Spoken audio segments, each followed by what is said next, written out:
when you're already advising your staff to change their route to work, to look under their cars for bombs, to actually send the names and the location of where people where your officers are working, and most importantly, what they're doing.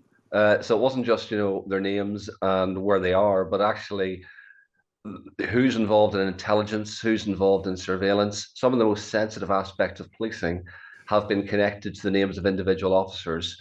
The leader of the Democratic Unionist Party, Sir Geoffrey Donaldson MP, says that Northern Ireland's police service should not be left leaderless while last week's data breach is investigating. The data includes the surnames and first initials of 10,000 PSNI staff. Well, joining me now is Professor Fearghal Cochrane. He is the Senior Research Fellow at the Conflict Analysis Research Centre at the University of Kent. Thank you very much indeed for joining us, Professor Cochrane. I suppose the most important question here is just how damaging is this breach of information about the PSNI? Does it really put them all in greater danger? Good evening, Adam. Well, it's a multi-dimensional cock-up essentially.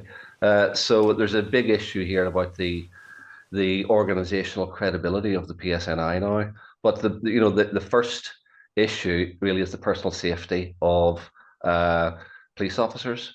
And I would say yes, there is a serious issue when you're already advising your staff to change their route to work, to look under their cars for bombs, to actually send the names and the location of where your officers are working, and most importantly, what they're doing. So it wasn't just their names and where they are, but actually who's involved in intelligence, who's involved in surveillance. Some of the most sensitive aspects of policing have been connected to the names of individual officers, and it's put the wind up them. Not surprisingly.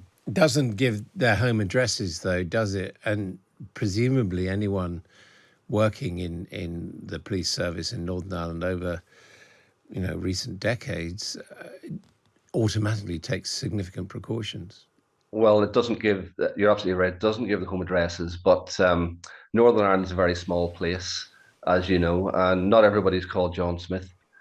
So it's not very difficult to work out who's who and where they are. And to give you a very practical example of this, a police officer was shot and nearly killed in Omagh last February. And as a result of that, the police upgraded the security level from substantial to severe. In other words, an attack is imminent, and then send the names of all of their staff out there. Okay, it was only for a few hours, but it was long enough for people to get hold of it. And Simon Byrne, who's chief constable, has already said that dissident Republicans, have got this information.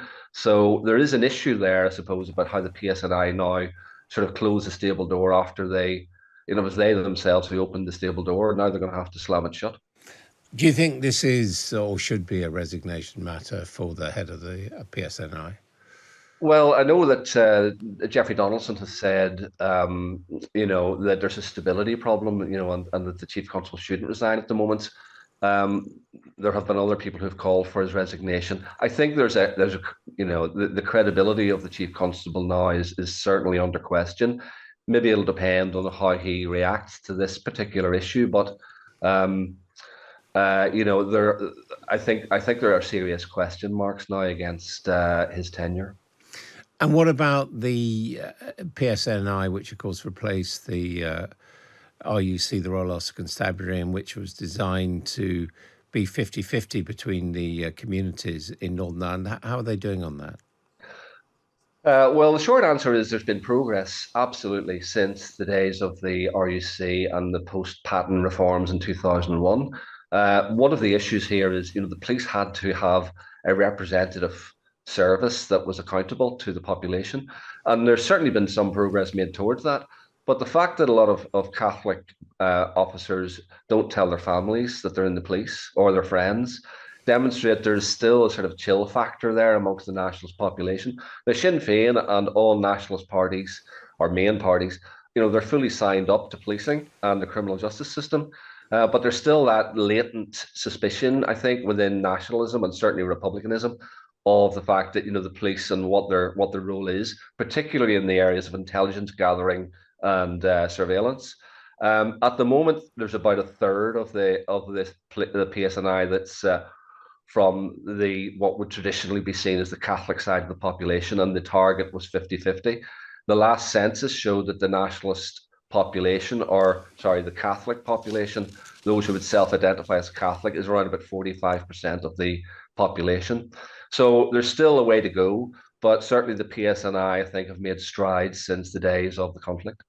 Professor Cochrane, thanks for joining us.